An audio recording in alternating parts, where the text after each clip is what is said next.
Dear students, السلام علیکم.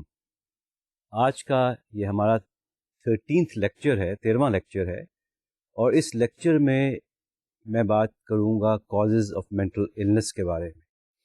Mental illness جس کی ہم بات over so many lectures in different forms کرتے آ رہے ہیں، یہ ایک بہت اہم اور ایک سینٹرل ایشو کلینکل سائیکالوجسٹ کے لیے ہمارے لیے ہے. مینٹل النس جو ہے، انسپائٹ آف دا فیکٹس اس پہ پچھلے 200 سال سے بات چیت ہو رہی ہے اور کام ہو رہا ہے، لیکن آج تک انٹرسٹنگلی اس کی کوئی پریسائز ڈیفینیشن جو ہے یا اس کے پریسائز کازز جو ہیں، خاص طور پہ ایٹیولوجی کے حوالے سے، وہ اب تک ڈٹرمن نہیں کیے جا سکے. البتہ اس کا یہ مطلب نہیں ہے کہ ہمیں کازز کا کوئی اندازہ نہیں ہے، لیکن بیسکلی براڈ بیسڈ کازز جو ہے وہ فیکٹرز جو اس کے پیچھے ایک بڑا ایکٹیو رول پلے کرتے ہیں، وی ریکگنائز دوز فیکٹرز. وہ فیکٹرز کیا ہیں آپ پوچھنا چاہیں گے، جاننا چاہیں گے. ان میں سب سے بڑا فیکٹر جو ہے وہ بایولوجیکل فیکٹر ہے. دوسرا جو فیکٹر ہے وہ سائیکولوجیکل فیکٹر ہے، اور تیسرا جو فیکٹر ہے وہ سوشل کلچرل فیکٹر ہے. اور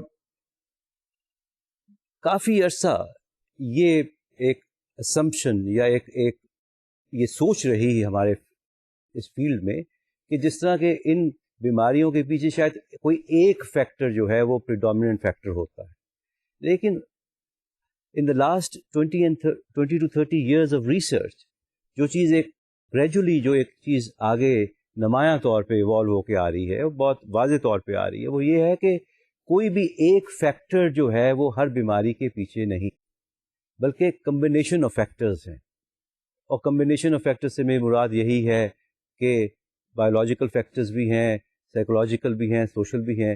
البتہ کچھ کنڈیشنز ایسی ہیں جہاں پہ بایولوجیکل فیکٹرز زیادہ پریڈومیننٹ رول پلے کرتے ہیں، کچھ ایسی ہیں جہاں سائیکولوجیکل فیکٹرز پریڈومیننٹ رول پلے کرتے ہیں. اب مثال کے طور پہ آپ ڈائبٹیز کا اکثر آپ نے ذکر سنا ہوگا، شوگر کی بیماری جس کو ہم کہتے ہیں. اسی طرح آپ نے اسکیزوفرینیا کا ذکر، یا کئی لوگوں سے شیزوفرینیا بھی کہتے ہیں، اکثر سنا ہوگا. لوگوں کو جانتے بھی ہوں گے جن کو ڈائبٹیز ہے یا اسکیزوفرینکس ہیں. تو یہ وہ کنڈیشنز ہیں جو ہیں تو بایولوجیکل کنڈیشنز، لیکن دیکھنے میں یہ بھی آیا ہے کہ سائیکولوجیکل فیکٹرز جو ہیں وہ بہت امپورٹنٹ ایک ڈٹرمننٹ ہے کہ یہ چیز ٹریگر کب ہوگی آپ کی لائف پہ. تو لہٰذا یہ بتانے سے میری مراد یہی ہے کہ ایک بہت قریبی لنک ہمارے برین کا ہمارے بیہیویئر کے ساتھ جو ہے وہ ہے. ہم یہ نہیں کہہ سکتے کہ یہ چیز ٹوٹلی جو ہے یہ کیمیکل ری ایکشن کی وجہ سے ہے یا بایولوجیکل وجہ سے ہے، اور یہ جو چیز یہ ایک سوشل پریشرز کی وجہ سے ہے یا سائیکولوجیکل وجہ سے ہے. تو یہ بات درست ہے کہ ہمارا جو برین ہے وہ اس میں ایک بڑی عجیب و غریب قسم کی پلاسٹیسٹی سی ہے، اور اس کے جو کنیکشنز ہیں وہ مختلف سرکٹس پیدا کرتا ہے، سینپسز پیدا کرتا ہے، اور بے شمار اندر اس طرح کے نیورولوجیکل میکانزمز ہیں جس کی بیسس پہ چیزیں اندر پیدا ہوتی ہیں. لیکن پھر بھی it does not underestimate اور undervalue the effect of the environment اور دا پرسنالٹی اور دا سائیکی جو انسان کی ہے. سو دیئر فور نو میٹر ہم جس بھی مینٹل النس کو یا بیماری کو دیکھیں، چاہے وہ بایولوجیکلی ڈٹرمنڈ ہو یا سائیکولوجیکلی ڈٹرمنڈ ہو، آپ کو ایک over all factors, interactive factors کی ایک شکل میں آپ کو چیزیں نظر آئیں گی. اب میں بات اس کو تھوڑی سی بڑھانی چاہوں گا، بات کرنی چاہوں گا بایو سائیکولوجیکل ماڈل کی. جس سے میں نے آپ کو بتایا کہ فار اے لانگ ٹائم ایک چیز جو پریولنٹ تھی وہ یہی تھی کہ کوئی سنگل فیکٹر جو ہے، جس طرح نفسیات دان جو تھے وہ یہ کہتے تھے کہ بھائی بیماری جو ہے، ڈپریشن جو ہے وہ سائیکولوجیکل ریزن سے. سائیکیٹرسٹ جو تھے وہ کہتے تھے نہیں، وہ تو بایولوجیکل ریزن سے ہے. But in 1977 angle was came out with the idea کہ نہیں, یہ basically is an interactive phenomena. There's an umbrella, an overall umbrella of various factors working. اس کو اس نے بایو سائیکولوجیکل ماڈل کا نام دیا. سو ان ادر ورڈس یہ جو ماڈل ہے یہ ہماری پریزنٹ تھنکنگ میں ابھی بھی پریولنٹ ہے. And we have started to see mental illness in terms of a bio psycho social model. Bio psycho social model میں یہ تینوں ایلیمنٹس جو ہیں ان کو ایک بہت واضح طور پہ آئیڈینٹیفائی کیا جاتا ہے, ان کی اہمیت کو دیکھا جاتا ہے, اور ان کا امپیکٹ جو ہے ایک مینٹل النس پہ, ایک سائیکولوجیکل النس کے کورس پہ, اس کے آن سیٹ پہ, اس کے ٹریٹمنٹ پہ, اس پہ غور کیا جاتا ہے. اس میں جو مثال ایک میں دینی چاہوں گا سب سے پہلے, جس طرح میں نے ذکر پہلے اسکیزوفرینیا کا کیا تھا. اسکیزوفرینیا جو ہے یہ ایک ایسی مینٹل النس ہے جو بہت پریولنٹ ہے. اکثر ہم اخباروں میں, کتابوں میں, رسالوں میں اس کے بارے میں پڑھتے رہتے ہیں, اور اس بیماری میں جینیٹک فیکٹرز جو ہے وہ ایک بہت امپورٹنٹ رول پلے کرتے ہیں. اکثر دیکھنے میں یہ آیا ہے, بے شمار ایسی اسٹڈیز کی گئی ہیں جہاں دیکھا گیا ہے کہ اسکیزوفرینیا جو ہے وہ فیملیز میں مثلا رن کرتا ہے. اگر ایک چیز فیملی میں رن کرتی ہے تو اس کا مطلب یہی ہے کہ اس کی کوئی جینیٹک بیسس بھی ہے, ادروائز وہ فیملی میں رن نہیں کرے گی. اسی طرح دو یہ جینیٹک بیسز اس فیکٹر کی ہیں, لیکن یہ بھی دیکھنے میں آیا ہے کہ ایک پری ڈسپوزیشن تو انسان میں ہو سکتی ہے اسکیزوفرینک ہونے کی, لیکن اس کا جو آن سیٹ ہے کہ وہ کب ایپیسوڈ ہوتا ہے اس کی زندگی میں یا نہیں ہوتا, ضروری نہیں کہ ہو. I could have a predisposition to be a schizophrenic, لیکن ہو سکتا ہے کہ ساری زندگی میں کوئی ایسا ایپیسوڈ نہ ہو. You could have a predisposition to be a schizophrenic, but ہو سکتا ہے کہ ساری زندگی میں you may never come across those combination of stresses or factors جس سے وہ چیز trigger who. So in other words, یہ جو ٹریگرنگ ہوتی ہے یہ اسٹریس کی وجہ سے ہوتی ہے. یہ جو ٹریگرنگ ہوتی ہے یہ سائیکولوجیکل ایلیمنٹس کی وجہ سے, فیکٹرز کی وجہ سے ہوتی ہے. تو لہٰذا even in condition like schizophrenia one may have a predisposition to have a schizophrenic onset in life or episode in life, but one may still not have it. اسی طرح ایک اور جو مینٹل النس یا جو سائکیٹرک پرابلم ہے جس کو ہم PTSD کہتے ہیں. PTSD جو ہے آج کل we are reading a lot about it, post traumatic stress disorder. یہ وہ کنڈیشن ہے جو کہ عام طور پہ سمجھا جاتا ہے کہ انوائرمنٹل فیکٹرز کی وجہ سے ہوتی ہے. Post traumatic stress disorder جو ہے it's a byproduct of going through a لاس.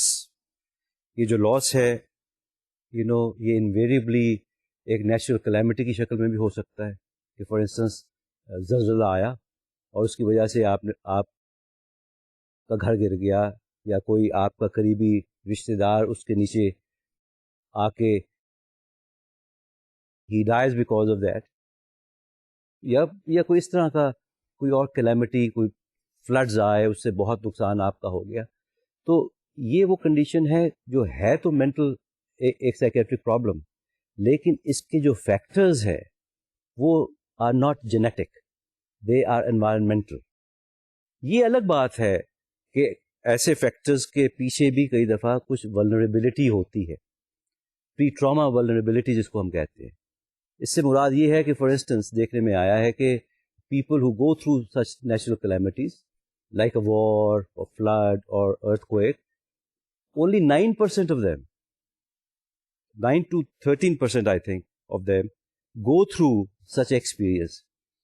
اس سے کیا پتا چلا؟ اس سے پتا یہ چلا کہ 100 میں اگر 100 لوگ گزرے ہیں ایک ایکسپیرینس سے تو سب کو PTSD نہیں ہوا, ان میں سے 9 سے 12 یا 13 لوگوں کو PTSD کے سمٹمز ہوئے. تو اس سے یہ پتا چلا کہ انوائرمنٹل فیکٹرز بھی جو ہیں وہ بھی ہر ایک پہ ایک جیسا اثر نہیں کرتے.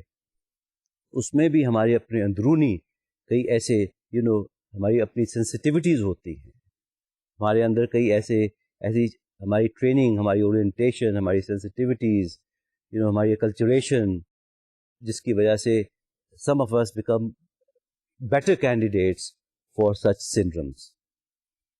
اسی طرح دیکھنے میں یہ آیا ہے کہ جو ڈپریشن ہے, there are certain depressions that are biological in nature, and then there are certain depressions that are psychological in nature. Psychological in nature والا جو ڈپریشن ہے وہ ٹریگر ہوتا ہے انوائرمنٹ کی وجہ سے. آپ فیل ہو گئے امتحان میں, you went into a depression. If there's been a death in the family, you go into a depression because of that. And as opposed to that, there are depressions like bipolar depression, جس کو ہم manic depressive illness بھی کہتے ہیں, کہ جہاں پہ it is triggered by factors from within, کہ آپ کے اپنے اندر ایک بایولوجیکل predisposition ہوتی ہے جس کی وجہ سے جب اسٹریس بڑھتا ہے آپ کا کسی بھی وجہ سے, اور یہ جو اسٹریس ہے مائنڈ یو یہ دو قسم کا ہوتا ہے, کچھ انٹرنل فیکٹرز کی وجہ سے اسٹریس پیدا ہوتا ہے اور کچھ ایکسٹرنل فیکٹرز کی وجہ سے اسٹریس پیدا ہوتا ہے.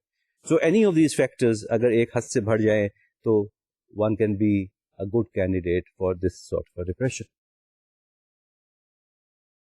ہمیں مینٹل النس کو سمجھنے کے لیے 3 چیزوں کا خاص خیال رکھنا چاہیے.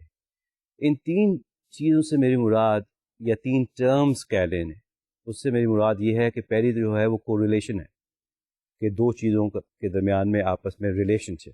دوسرا جو ہے وہ کازیشن ہے, کہ آیا ایک چیز دوسرے کو کاز تو نہیں کرتی. اور تیسرا جو ہے وہ کانسیکوینس ہے, کہ آیا ایک چیز جو ہے اس کا اثر جو ہے ایز اے لانگ ٹرم اثر اس کا کیا پڑتا ہے. فار انسٹنس ہمارے برین میں اگر ایک لیجن سی پیدا ہو جاتی ہے, لیجن ایک سارٹ آف لیٹ سے کہ ایک گروتھ ہے یا ایک ایسی کنڈیشن ہے کہ جس کی وجہ سے ہمارا کوگنیٹو پروسیسنگ کا سسٹم جو ہے وہ بدل جاتا ہے, جس کی وجہ سے depending on what part of the brain وہ لیجن پیدا ہوئی, اس برین کے سے کنیکٹڈ جو فنکشنز ہیں ہمارے وہ افیکٹ ہو سکتے ہیں. کہ جس طرح دیکھنے میں آیا کہ کئی دفعہ لیجن کی وجہ سے انسان کی میموری افیکٹ ہو جاتی ہے. کئی دفعہ ایسے لیجنز جو ہیں وہ انسان کی سائیکو موٹر موومنٹ کو, چلنے کو, بیٹھنے کو, چیز کو پکڑنے کو, گرپ کو افیکٹ کر سکتے ہیں. اسی طرح یہ بھی دیکھنے میں آیا ہے کہ اس کے علاوہ بھی فیکٹرز جو ہیں, جو سائیکولوجیکل یا انوائرمنٹل فیکٹرز ہیں, وہ بھی ایکولی ان کا بھی ایک امپیکٹ پڑتا ہے. مثلا ایک آدمی کو ڈائگنوز کیا گیا کہ بھی تمہیں کینسر ہے. ابھی حال ہی میں آئی ہیڈ اے کلائنٹ جس کو ڈائگنوز کیا گیا کبھی ود بریسٹ کینسر.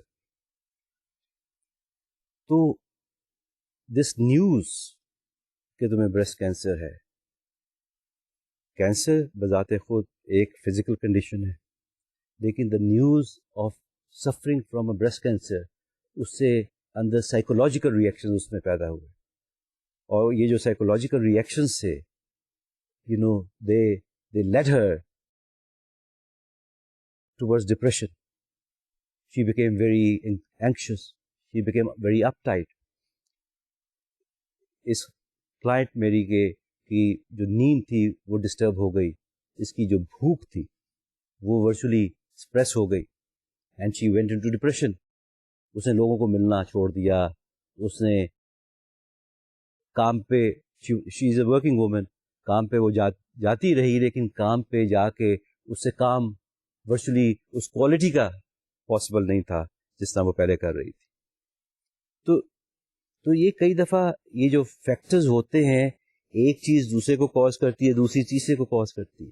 تو دیئرفور یہ آئسولیٹ کرنا کہ صرف ایک ہی فیکٹر کی وجہ سے انسان ڈسٹرب ہو سکتا ہے, یہ بہت ہی مشکل ہے ہماری فیلڈ میں. تو اس لیے we tend to look at things in a more holistic manner.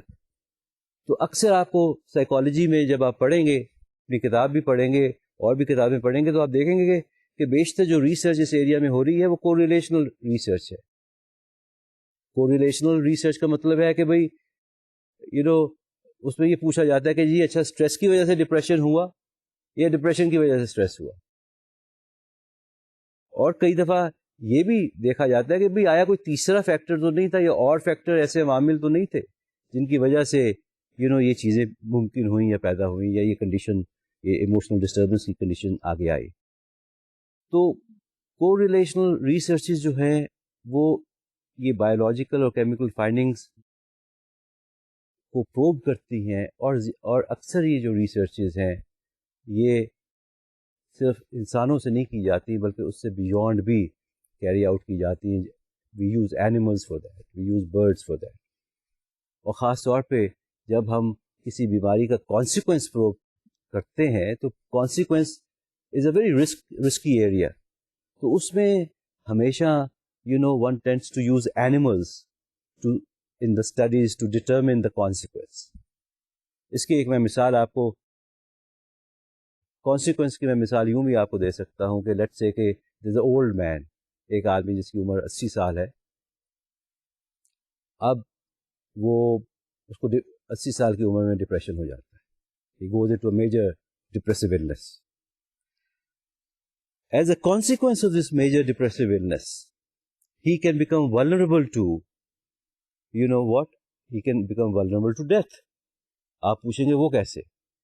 وہ اس طرح کہ he, for instance, can start to dwell too much on the medical condition کہ میں تو بیمار ہوں اور لہٰذا کیونکہ میں بیمار ہوں تو لہٰذا I need to give up on things. اور دوسری چیز کئی دفعہ یہ ہوتی ہے کہ اس میں ایک سوئسائڈل آئیڈیشن جو ہے, ایک سوئسائڈ کا آئیڈیا جو ہے وہ آنا شروع ہو جاتا ہے انویریبلی اس ایج میں. when we go into age of being 70 and above تو یہ جو سوئسائڈل آئیڈیاز اور تھاٹس ہے یہ بہت زیادہ آنی شروع ہو جاتی ہیں. اس کی کئی وجوہات ہیں. اس کی انوائرمنٹل وجوہات بھی ہوتی ہیں. 2-3 چیزیں ذہن میں آپ رکھیں کہ اس میں لونلینس کا فیکٹر ہوتا ہے, ڈپریشن کا فیکٹر ہوتا ہے. ایک یہ فیکٹر ہوتا ہے کہ جی میرے جو ساتھی تھے وہ اب میرے ساتھ رہے نہیں. Invariably in 70s one has lost a spouse or one has had other losses, one has lost friends. I know of so many people جو 70s اور 80s میں جب وہ پہنچتے ہیں تو ان کے دوست جو ہوتے ہیں بہت کم رہ گئے ہوتے ہیں. یہ جو لونلینس کا فیکٹر ہے that adds to the depression of a person in that age. تو یہ مثال ایک ایسی مثال ہے جہاں پہ ہم نے دیکھا کہ جو ڈپریشن تھا that became a cause for mortality of the person. So mental illnesses can also cause such situations as mortality. اب آپ نے دیکھا کہ بیسکلی اب تک جو چیز میں نے کور کی ہے اس میں ہم نے یہ دیکھا ہے کہ کوئی بھی ایک فیکٹر الون جو ہے وہ ڈٹرمن آؤٹ کم کو نہیں کرتا. mental illness جو ہے it is a byproduct of so many variables and factors that are working. So therefore it becomes very important for us as psychologists to know کہ کیا چیز جو ہے وہ ڈٹرمن کر رہی ہے, predominant factors کیا ہے. کیونکہ جب ٹریٹمنٹ جو ہوتا ہے وہ ان predominant factors کے اراؤنڈ ہی کیا جاتا ہے. اب میں موو کرنا چاہوں گا اس سے اگلے ٹاپک پہ. یہ جو ہے ٹاپک یہ ہے biological influences on mental health and mental illness. اس کے حوالے سے بے شمار ایسی چیزیں ہیں جن کا امپیکٹ مینٹل illness پہ پڑتا ہے, لیکن میں خاص طور پہ اس جنکچر پہ بات کرنی چاہوں گا جینز کی, انفیکشنز کی, ٹاکسنس کی, فزیکل ٹراما کی, نیوٹریشن کی, ہارمونس کی. لیکن اس جنکچر پہ میں 2 چیزوں کو جو زیادہ پریولنٹ ہوتی ہیں ان کو تھوڑا سا اسپیسیفکلی ان پہ بات کرنی چاہوں گا. پہلی جو چیز ہے وہ ہے جینیٹک فیکٹرز, اور دوسری جو چیز جس پہ میں بات کرنی چاہوں گا وہ جو ہوں گے وہ اپنا انفیکشن کے بارے میں ہوگی. جینز جو ہیں, genes play a very very important part in our behavior. Gene ایک ایسی چیز ہے جو بالکل ہمارے اندر کی چیز ہے، لیکن دیکھنے میں یہ آیا ہے کہ ہماری جو ساری کی ساری ڈی این اے پروگرامنگ ہے، کروموسومل پروگرامنگ ہے، جو ہمارا جینیٹک میک اپ ہے، that plays a very, very important part in how we behave, in how we act. What happens to us in life?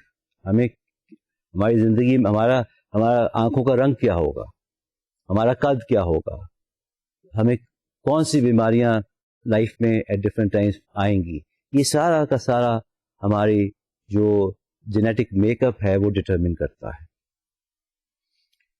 زیادہ تر دیکھنے میں یہ آیا ہے کہ جو مینٹل النیسز ہیں وہ ملٹیپل جینس کی پرابلمس کی وجہ سے پیدا ہوتی ہیں. But then there are such conditions also جو کہ سنگل جین کی پرابلم کی وجہ سے بھی ممکن ہیں. ہیومن جینوم پروجیکٹ یہ ایک ایسا پروجیکٹ ہے جس پہ سائنٹسٹ نے کام کرنا شروع جب کیا تو انہوں نے یہ دیکھا کہ تقریباً 80,000 جینز ایسے ہمارے اپنے اندر ہیں جو یہ ڈٹرمن کرتے ہیں کہ what kind of vulnerabilities we are going to have, what kind of things are going to happen to us in terms of illnesses, ہماری predispositions کیا ہوں گی. یہ بڑی فیسینیٹنگ قسم کا پروجیکٹ ہے جس پہ آج کل کام ہو رہا ہے، اور اس کام کی وجہ سے جو چیزیں سامنے آ رہی ہیں وہ انٹرسٹنگلی اس سے ہمیں یہ پتہ چل رہا ہے کہ ہمارا جو ڈی این اے کا جو میک اپ ہے وہ مختلف جنکچرز پہ اس میں کیا کیا چیزیں، کون کون سے جینز ڈیولپ ہو رہے ہوتے ہیں، کس کس جین کی میوٹیشن ہو رہی ہوتی ہے، اور پھر اس سے ایک ٹائم ایسا آئے گا کہ we'll be able to say کہ اچھا جو فلانا when the fetus was 5 week old مثال کے طور پہ، تو اس میں جو جینیٹک پروگرامنگ اس کی ہو رہی تھی، اس وقت کی پروگرامنگ کی جو میوٹیشن تھی اس کو اگر ہم اس طرح کر دیتے تو اس سے ہماری predisposition for instance to have depression ختم ہو جاتی. تو I mean these are possibilities کہ آگے آہستہ آہستہ ہمیں اپنی ڈی این اے کے میک اپ کے بارے میں اتنی اچھی انڈرسٹینڈنگ ہو جائے کہ ہم سائنٹسٹ جو ہیں وہ یہ ڈٹرمن کر سکیں، وہ چیزوں کو پریونٹ کر سکیں. آئی تھنک اس کا سب سے بڑی جو contribution in the long run سے ممکن ہے وہ پریونشن ہے. کہ فار انسٹنس اگر ہمیں یہ پتہ چل جائے کہ یہ جینز کی میوٹیشن سے آٹزم ہو جاتا ہے، یا یہ جینز کی میوٹیشن کے ساتھ بائیپولر ڈپریشن ہو جاتا ہے انسان کو، یا اسکیزوفرینیا ہو جاتا ہے انسان کو، تو اگر اس چیز کا ہمیں پتہ چل جائے کہ اس کو کنٹرول کیا جا سکتا ہے ویری ارلی ان لائف، تو اس سے آپ جسٹ امیجن کہ if you can prevent somebody from being a schizophrenic just by knowing کہ اس کا میک اپ جو تھا وہ کس وقت اس میں وہ ایک خاص قسم کی چینج لانے کی ضرورت تھی، تو اس سے things would change. I mean, this would be a very, very major achievement of mankind, of humankind, if this happens. And I'm sure that this will happen. یہ جو جینیٹک ریسرچ کے ساتھ ساتھ لیٹس ناٹ فرگیٹ کہ clinical medicine بھی جو ہے یہ بھی ایک بڑا امپورٹنٹ رول پلے کر رہی ہے. کلینکل میڈیسن جو ہے یہ ہیریڈیٹی کو کہ جی چیزیں جو ہیں وہ ہم انہیریٹ کس طرح کرتے ہیں، ہمیں ماں باپ سے، ہمیں دادا دادی سے، ہمیں نانا نانی سے کس طرح ملتی ہیں. اور اس ایریا میں خاص طور پہ آئی تھنک کچھ ایسی میجر کنڈیشنز ہیں، نفسیاتی کنڈیشنز ہیں جو سامنے آئیں، جیسا اسکیزوفرینیا ہے، اسکیزوفرینیا بھی یا جس طرح آٹزم ہے، یا جس طرح اٹینشن ڈیفیسٹ ڈس آرڈر ہے. میں کیونکہ بچوں سے کام کرتا ہوں تو میں یہ دیکھتا ہوں کہ اٹینشن ڈیفیسٹ ڈس آرڈر جو ہے وہ انویریبلی جب ہسٹری ہم لیتے ہیں تو دیکھنے میں یہ آتا ہے کہ جس بچے کی ہم اسسمنٹ کر رہے ہیں اگر اس کو attention deficit disorder with hyperactivity ایکٹیویٹی ہے تو انویریبلی اس کے فادر میں یا کسی ایک پیرنٹ میں بھی اس کی ہسٹری مل جائے گی. تو یہ جو کنیکشن ہے اس کو سمجھنا اور جاننا ہمارے لیے نفسیات میں بہت ضروری ہے, بیکاز اس کو سمجھنے سے ہماری انڈرسٹینڈنگ مینٹل النس کی بہت بہتر ہو جاتی ہے. اسی طرح جینز کے حوالے سے جب میں بات آپ سے کر رہا تھا تو میں نے ذکر کیا تھا کہ کچھ سنگل جین میوٹیشنز بھی ایسی ہوتی ہیں جن سے بیماریاں پیدا ہو جاتی ہیں یا وہ کاز کرتی ہیں. اس میں 2 بیماریوں کا میں خاص طور پہ ذکر کرنا چاہوں گا. ایک ہنٹنگٹنز ڈیزیز ہے اور دوسرا سسٹک فائبروسس ہے. یہ دونوں ایسی کنڈیشنز ہیں جو سنگل جین کی گڑبڑ سے پیدا ہوتی, لیکن زیادہ تر جو کنڈیشنز ہیں جو نفسیاتی یا سائکیٹرک کنڈیشنز ہوتی ہیں وہ ملٹیپل جینز کی پرابلم سے پیدا ہوتی ہیں, وہ سنگل جینز کی پرابلم سے پیدا نہیں ہوتی. جینز جو ہیں یہ ایک امپورٹنٹ رول تو پلے کرتے ہیں, لیکن جیسے اب آپ نے ریئلائز کر لیا ہوگا کہ اس کے ساتھ ساتھ رسک فیکٹرز بھی جو ہیں, جو سائیکولوجیکل ہیں نیچر یا انوائرمنٹل ہیں نیچر میں, ان کی بھی ایک بہت ڈیفینیٹ کنٹریبیوشن ہوتی ہے. رسک فیکٹر سے میری مراد ہے کہ لیٹ سے کہ ایک آدمی کو ڈپریشن ہوتا ہے, آپ یہ ریسرچ کرتے ہیں جاننے کے لیے کہ اچھا ڈپریشن جو ہے آیا اس سے پہلے کوئی ایسا ایونٹ, کوئی ایسا اسٹریسفل ایونٹ اس کی زندگی میں تو نہیں آیا. آپ کو نظر آتا ہے کہ ہاں وہ اسٹریسفل ایونٹ سے بھی گزرا تھا ڈپریشن سے پہلے. پھر آپ یہ دیکھتے ہیں کہ ڈپریشن سے پہلے کوئی اور ایسی اسٹریسز کیا تھی. آپ جب ان کو آئیڈینٹیفائی کر لیتے ہیں تو پھر اس کے بعد آپ یہ کہہ سکتے ہیں کہ ڈپریشن جو ہے اس میں اسٹریس جو ہے اس کا ایک رول ہے. اگر اسٹریس ایک حد سے زیادہ بڑھ جائے گی تو آدمی ڈپریشن کی طرف جا سکتا ہے. تو یہ اس طرح چیزوں کا سمجھنا جو ہے وہ علاج میں خاص طور پہ اور پریونشن میں بہت ہیلپ فل ہوتا ہے. اسی طرح انفارمیشن جو جینز کے بارے میں ہے وہ 3 پوائنٹ آف ویو سے بڑی امپورٹنٹ ہے. پہلی کہ جینز جو ہیں وہ ایک قسم کے بلو پرنٹس ہیں سیلز کے بارے میں, تو ہمیں سیلز کے بارے میں جینز کے تھرو انفارمیشن ملتی ہے. اور دوسری چیز جس سے میں نے آپ کو ابھی تھوڑی دیر پہلے جس کا ذکر کیا تھا کہ اگر ہمیں یہ پتہ چل جائے کہ کون سے جینز کی پرمیوٹیشن سے پرابلم ہوتی ہے اور ہمیں یہ پتہ چل جائے کہ وہ کرٹیکل ٹائم کون سا ہے جب کہ وہ چیز اندر اپنے آپ کو پیدا کرتی ہے, تو ہماری انٹرونشن جو ہے وہ اگر ٹائملی انٹرونشن ہو جائے تو ہم اٹینشن ڈیفیسٹ ڈس آرڈر سے بھی بچے کو بچا سکتے ہیں. اگر ہماری ٹائملی انٹرونشن ہو جائے تو آٹزم سے بھی, آٹسٹک ڈس آرڈر سے بھی بچے کو بچا سکتے ہیں. ہم اسی طرح اسکیزوفرینیا سے بھی بچے کو بچا سکتے ہیں.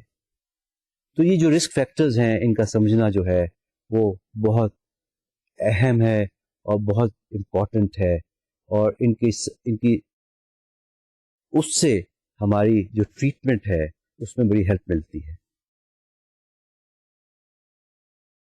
ایک دفعہ اگر یہ چیز اسٹیبلش ہو جائے کہ ایک بیماری جو ہے جیسے میں نے ابھی ذکر کیا اٹینشن ڈیفیسٹ ڈس آرڈر کا یا آٹزم کا, یہ فیملیز میں رن کرتی ہے, تو it becomes very important for us to know then exactly کہ کیا وہ ایسا کیا کنیکشن ہے, وہ کیا چیز ہے جو اس بیماری کو کا لنک پیدا کرتا ہے اور کاز کرتا ہے.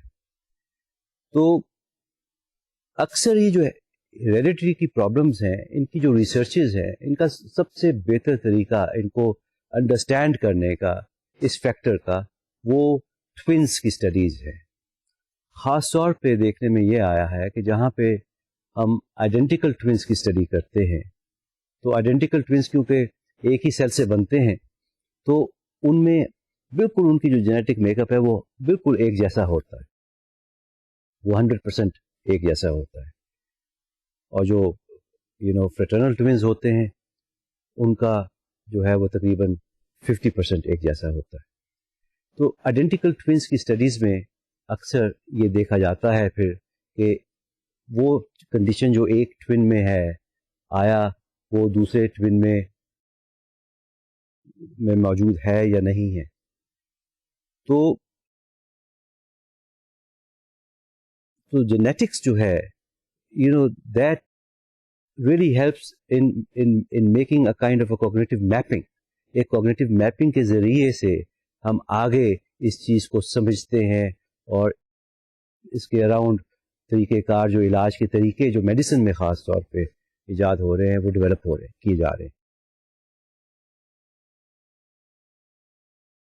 ٹوین اسٹڈیز جو ہوتی ہیں یہ تو نہیں بتاتی کہ کتنے جینز انوالو ہیں ان کنڈیشنز میں کہ آیا اگر اسکیزوفرینیا ایک میں ہے تو اس میں کتنے جینز انوالو تھے, لیکن وہ یہ ضرور بتاتی ہیں کہ آیا یہ جینیٹک فیکٹر ہی کی وجہ سے یہ اسکیزوفرینیا دونوں میں آیا, اگر دونوں میں آیا تو پھر وہ جینیٹک فیکٹرز کی وجہ سے آیا ہوگا, پھر انوائرمنٹل فیکٹرز کا اتنا اثر نہیں ہوگا.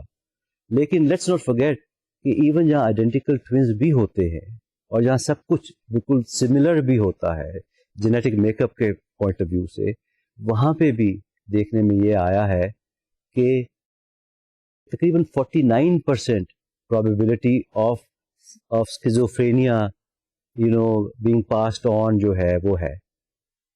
تو اس کا مطلب یہ ہے کہ تقریباً 50% پھر بھی probability ہے کہ آئیڈینٹیکل ٹوین ہونے کے باوجود, جینیٹک میک اپ ہونے کے باوجود وہ بیماری یا وہ جو کنڈیشن ہے that you may not suffer from that.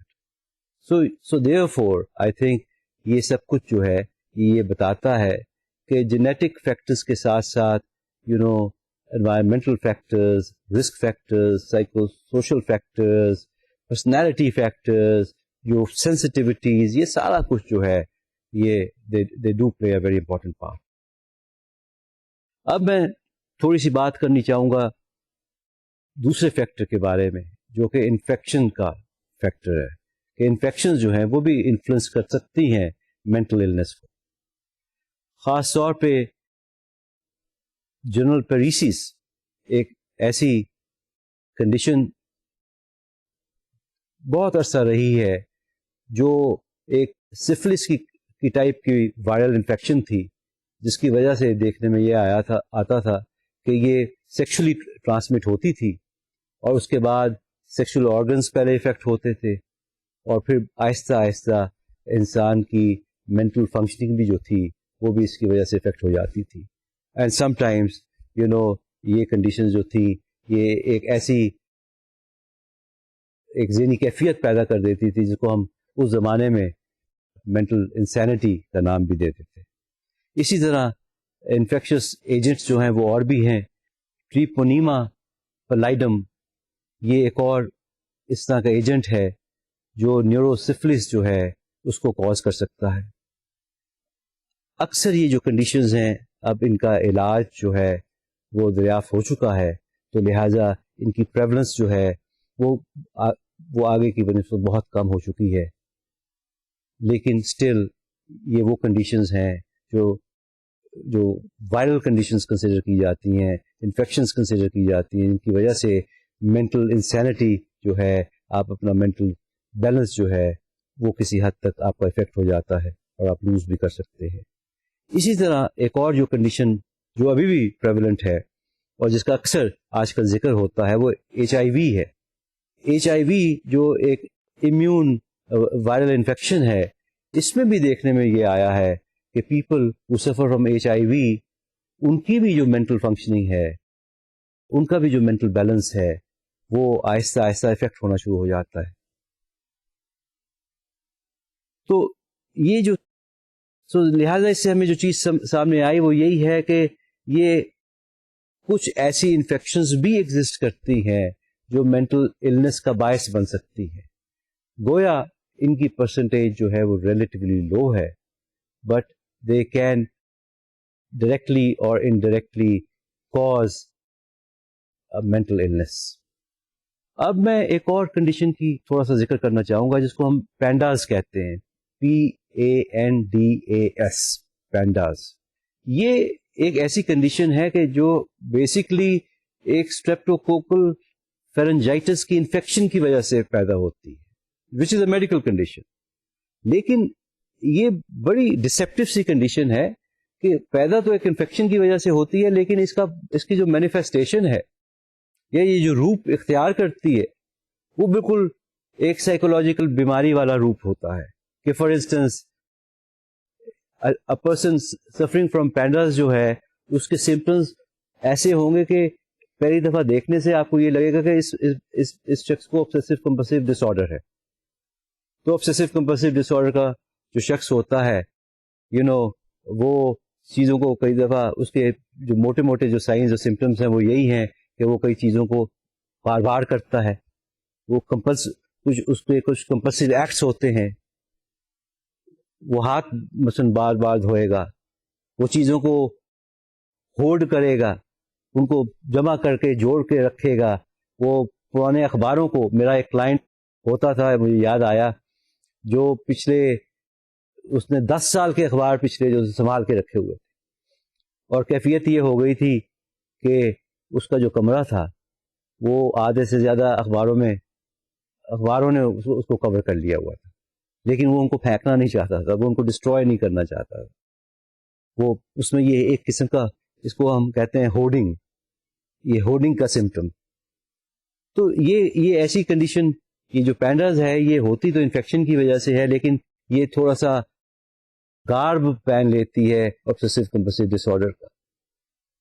تو بیسکلی یہ جو اسٹریپٹو کوکل انفیکشن ہے وہ ہمارے اندر کچھ ایسے اینٹی باڈیز پیدا کرتی ہے, اور ان اینٹی باڈیز کی وجہ سے ہمارا جو برین ہے وہ افیکٹ ہو جاتا ہے.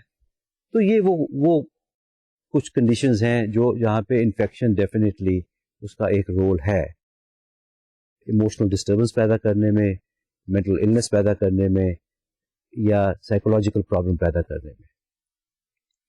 اب میں بات کرنی چاہوں گا سائیکو سوشل انفلوئنسز کی اور مینٹل النس جو ہے. اس میں ہم نے یہ دیکھا ہے کہ اسٹریسفل لائف ایونٹس جو ہیں they have a very important impact on our life. I mean یہ تو ایک ایسی چیز ہے جس سے each one of us can relate to it. For instance جب ہمارا باس ہمیں جھاڑتا ہے یا ہم سے اچھی طریقے سے بات نہیں کرتا تو دیٹ ڈسٹربز اس.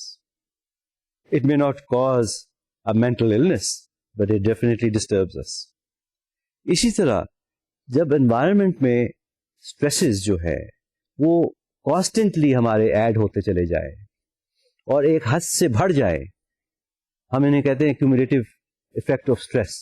اگر اسٹریس ہماری جو ہے, دیکھیں نا, اسٹریس جو بیسکلی تھوڑا سا اس جنکشن پہ اس کو سمجھنے کی یوں کوشش کریں کہ ہر چیز جو لائف میں ہم کرتے ہیں وہ کچھ نہ کچھ اسٹریس پیدا کرتی ہے. ہم جب کام پہ جاتے ہیں, کام کرتے ہیں, تو وہ بھی ہمارے لیے تھوڑا سا اسٹریسفل ہوتا ہے. اسی طرح ہم جب کسی میٹنگ کو اٹینڈ کرتے ہیں تو وہ بھی اسٹریس ہمارے لیے پیدا کرتی ہے. ہم جب کسی شادی کے فنکشن پہ جاتے ہیں تو وہ بھی ہمارے لیے ایک سرٹن ایلیمنٹ آف اسٹریس پیدا چیز کرتی ہے. تو everything that we participate in, every event that we participate in, whether it's negative or positive, وہ اسٹریس ایک خاص ڈیسیبل آف اسٹریس اس سے پیدا ہوتا ہے. جیسا شادی بہت اسٹریس پیدا کرتی ہے. لوگ سمجھتے ہیں کہ شاید صرف لاس آف اے نیئر اور ڈیئر ون جو ہے, death of a dear one, وہی صرف اسٹریسفل ہوتا ہے, لیکن شادی بھی اسٹریسفل ہوتی ہے. میں نے کئی دفعہ اپنے کلائنٹس کو بلکہ روکا ہے شادی کرنے سے, جب میں نے دیکھا کہ ان کی لائف میں اسٹریس بہت زیادہ یا اسٹریس فیکٹر بہت زیادہ ورک کر رہے. کیوں روکا ہے میں نے؟ کیونکہ اس کے پیچھے سوچ یہی ہوتی تھی کہ بھئی پہلے جو بیسل لیول اسٹریس کا ہے میرے کلائنٹ کا, وہ ایک ایسے لیول پہ آ جائے کہ وہ مزید اور اسٹریس برداشت کرنے کے قابل ہو جائے. اس کی مثال ایک جھٹکی سی مثال جو اس کی ہے وہ میں یوں دینا چاہوں گا کہ سمجھے کہ آپ کے پاس ایک پیالہ ہے.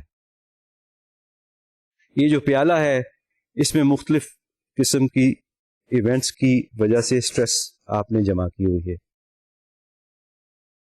یہ پیالہ اگر بالکل بھر جائے گا آپ کا تو پھر کوئی بھی چھوٹی سی چیز آپ کے لیے مزید اتنی اسٹریس پیدا کر دے گی کہ اس سے ایک اوور اسپلنگ فیکٹر, ایک اوور اسپل ہو جائے گا. اور یہ جو اوور اسپل جو ہے یہ آپ کو ڈس فنکشنل کر سکتا ہے, یہ آپ کو اموبلائز کر سکتا ہے, یہ آپ کے لیے ایک ایسی پرابلم پیدا کر سکتا ہے کہ آپ کی کوالٹی آف لائف جو ہے وہ سفر کرنی شروع ہو جائے.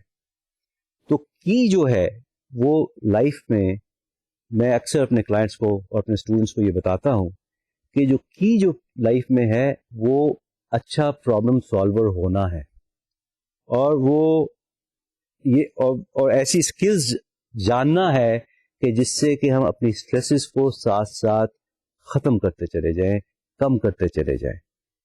اسٹریس مائنڈ یو لائف کا حصہ ہے. اسٹریس فری ہم کبھی بھی نہیں ہو سکتے. یہ ایک myth ہے کہ جی اسٹریس فری ہونا, اسٹریس فری ہم کبھی نہیں ہو سکتے, because part of being human is that there is going to be a lot of stress. But the key is, in order to prevent mental illness, in order to prevent emotional disturbance, in order to prevent a negative experience in life جو ہمارے لیے dysfunctionality cause کر دے, the key is to reduce the stress and keep it at a level کہ وہ جو پیالہ ہے وہ آدھا بے شک آپ کا اسٹریس سے بھرا رہے, لیکن اس میں اوپر اتنا کوئی تھوڑی سی اسپیس رہے کہ جس میں مزید اسٹریس اگر ضرورت پڑے تو ایڈ ہو جائے بغیر اوور اسپلنگ سے. تو کی از فنکشنالٹی. تو فنکشنالٹی کے لیے اس لیول کو ڈٹرمن اور مانیٹر کرنا بہت ضروری ہے. اب میں اسی حوالے سے بات 2-3 تھیریز کی کرنا چاہوں گا. پہلی جو تھیری ہے وہ سائیکو ڈائنامک تھیری کہلاتی ہے, دوسری جو تھیری ہے وہ بیہیویئرزم کہلاتا ہے, اور تیسری جو ہے وہ سوشل لرننگ تھیری کہلاتی ہے. ان تین کا آئی تھنک اس موقع پہ ذکر کرنا ضروری ہے, کیونکہ اس سے تھوڑا سا اور ایک سائیکولوجیکل پوائنٹ آف ویو سے انڈرسٹینڈنگ آف مینٹل النس جو ہے, یا ایموشنل پرابلم جو ہے, یا سائیکولوجیکل پرابلم جو ہے وہ بہتر ہو سکتی ہے. سائیکو ڈائنامک تھیوری سے مراد ہماری جو ہے وہ بیسکلی سائیکو انالیسز ہے. آپ نے اب تک پڑھ ہی لیا ہوگا اپنی کتاب میں کہ سائیکو انالیسز جو تھی وہ ایک فرائیڈین تھیوری ہے. Freud was the one who develop this theory. تو فرائڈ نے اپنی اس تھیوری میں 2 میجر اسمپشنز پہ بات کی. پہلا اسمپشن جو تھا فرائڈ کا وہ یہ تھا کہ جو ہماری جو مینٹل ایکٹیویٹی ہے, مینٹل لائف جو ہے, اس کا ایک بیشتر جو ایلیمنٹ ہے وہ انکانشیس میں رہتا ہے. ان ادر ورڈس ہماری جو مینٹل ایکٹیویٹی ہے اس کا بیشتر جو حصہ ہے we are not aware of it all the time.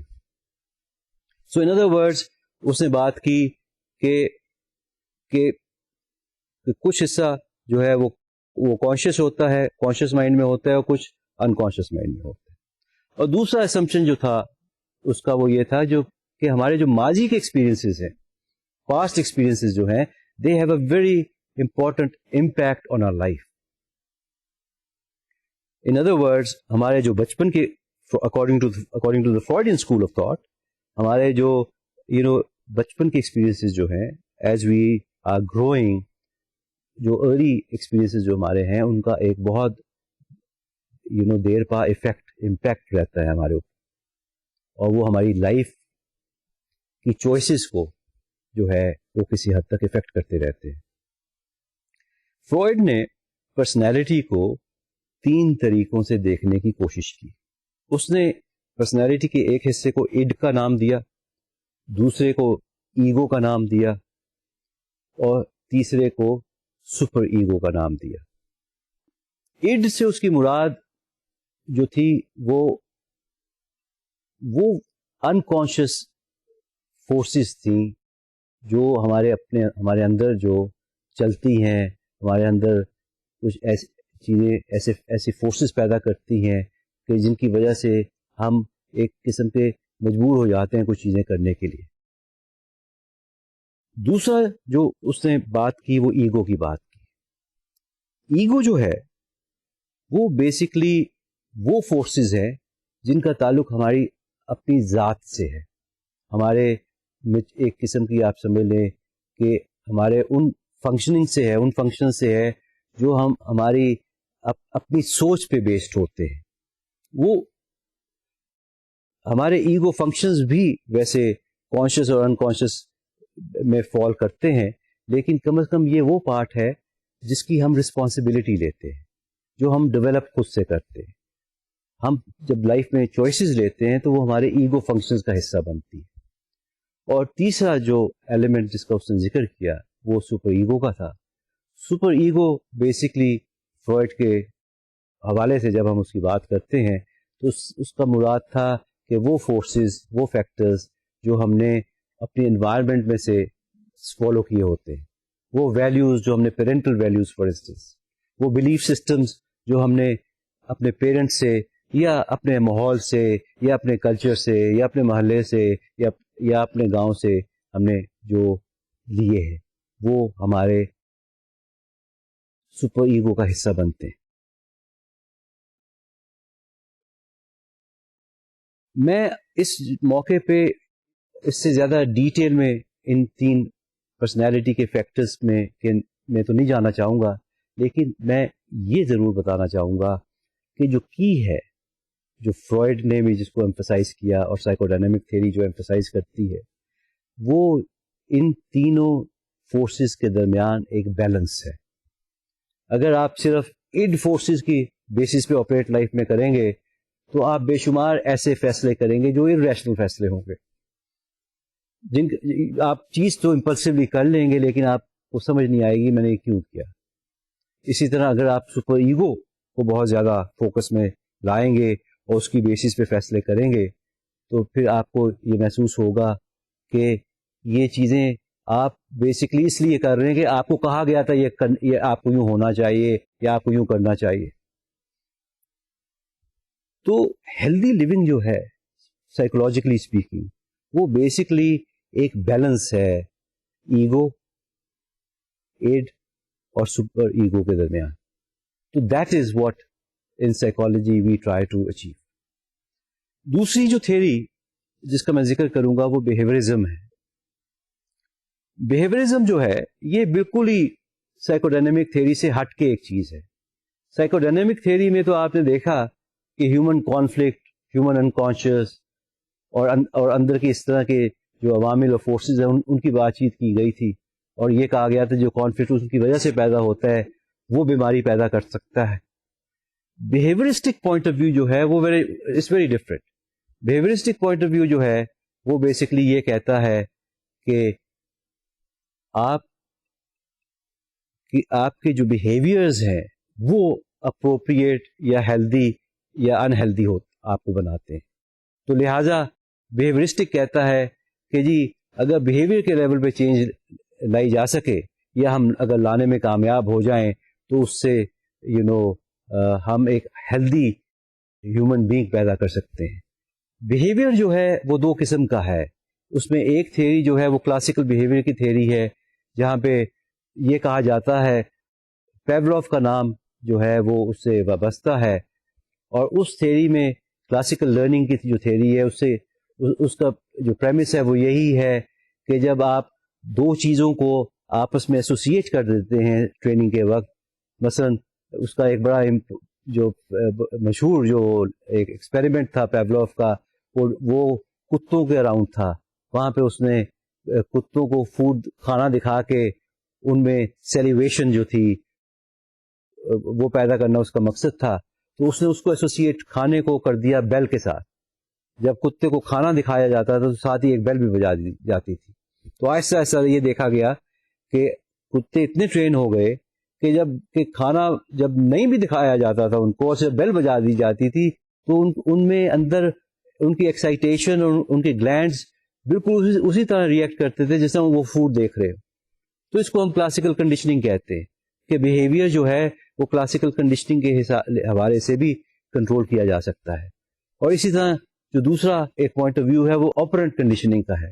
Operant conditioning جو ہے وہ بیسڈ ہے اس چیز پہ کہ جو بیہیویئر ہے اس کو اگر ری انفورس کیا جائے تو انسان اس بیہیویئر کو سیکھ لیتا ہے.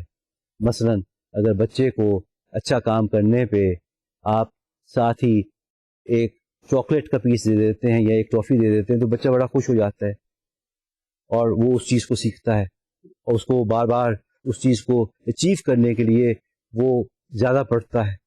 تو یہ بیسکلی ایک قسم کی آپرنٹ کنڈیشننگ ہے کہ جب چیز کو ری انفورس کیا جائے پازیٹیولی تو وہ چیز جو ہے وہ پکی ہو جاتی ہے انسان میں وہ بیہیویئر، اور اگر اس کو نیگیٹولی ری انفورس کیا جائے تو وہ جو بیہیویئر ہے وہ کم ہونا شروع ہو جاتا ہے. تو یہ دوسرا پرنسپل تھا. اب میں بات کرنی چاہوں گا ایک تیسری تھیوری کی جس کو ہم سوشل لرننگ تھیوری کہتے ہیں. یہ جو سوشل لرننگ تھیوری ہے یہ البرٹ بنڈورا ایک بہت فیمس سائیکالوجسٹ ہے، یہ اس نے ڈیولپ کی، اور اس تھیوری کی بیسس پہ اس نے یہ دیکھا کہ اس نے ایمفسائز کیا آبزرویشنل لرننگ. اس نے کہا کہ انسان میں چینج جو ہے وہ تھرو آبزرویشن بھی لائی جا سکتی ہے. اس نے کہا کہ فار انسٹنس اگر آپ نے بچے کو اگر ایک کوئی چیز سکھانی ہے، اگر آپ نے بچے کو یہ سکھانا ہے کہ توجہ سے پڑھنا کتنا امپورٹنٹ ہے، تو آپ بجائے اس بچے پہ یہ کام کرنے، اس کو ڈائریکٹلی سمجھانے کے آپ اس کو کسی ایسی سچویشن میں لے جائیں جہاں پہ بچے بیٹھے پڑھائی کر رہے ہیں، اور جب وہ دیکھے گا ان کو پڑھائی کرتے ہوئے تو اس کے بعد ان بچوں کو جب ٹیچر سے ری انفورسمنٹ ملے گی تو یہ بچہ بھی دیکھے گا کہ اچھا اگر اس طرح کا بیہیویئر میں کروں گا تو مجھے اس کا کوئی انعام بھی مل سکتا ہے. اس تھیوری کے بیسس پہ ماڈلنگ کی تھیوری بے شمار ڈیولپ ہوئی ہے. ماڈلنگ کے ذریعے اکثر آٹسٹک بچوں کو بھی سکھایا جاتا ہے. ماڈلنگ کے ذریعے آج کل سوشل سکلز ڈیولپمنٹ کے پروگرامز ڈیولپ ہوئے ہیں جہاں پہ ہم ماڈلنگ یوز کرتے ہیں as a way of teaching children to develop skills. اس میں آپ سوشل اسکلز سکھا سکتے ہیں، اس میں آپ ان کو سیلف ہیلپ اسکل سکھا سکتے ہیں، موٹر اسکل سکھا سکتے ہیں، how to relate to people یہ سکھا سکتے ہیں. آئی مین سوشل لرننگ کے ذریعے آپ بے شمار چیزیں سکھا سکتے ہیں. اب اس سے پہلے کہ میں اس لیکچر کو ختم کروں، میں یہ کہنا چاہوں گا کہ ہمیں آج کے اس لیکچر سے جو چیز بڑی واضح ہوئی وہ یہ ہے کہ کوئی بھی ایک طریقہ جو ہے مینٹل النس کو سمجھنے کا نہیں ہے، بلکہ مینٹل النس کو سمجھنے کا سب سے بہتر طریقہ جو ہے وہ سائیکو بایولوجیکل سائیکو سوشل وہ طریقہ ہے کہ جس میں انسان بایولوجیکل فیکٹرز کو بھی ایکنالج کرتا ہے، ریکگنائز کرتا ہے، سوشل انوائرمنٹل فیکٹرز کو بھی ریکگنائز کرتا ہے، ریلیجس فیکٹرز کو، کلچرل فیکٹرز کو، انوائرمنٹل فیکٹرز کو بھی ریکگنائز کرتا ہے، اور ان سب چیزوں کو مل کے لے کے چلتا ہے. تو اس کے ساتھ میں آج کا جو لیکچر ہے اس کو ختم کرتا ہوں. انشاءاللہ اگلے لیکچر میں پھر ملاقات ہوگی. خدا حافظ.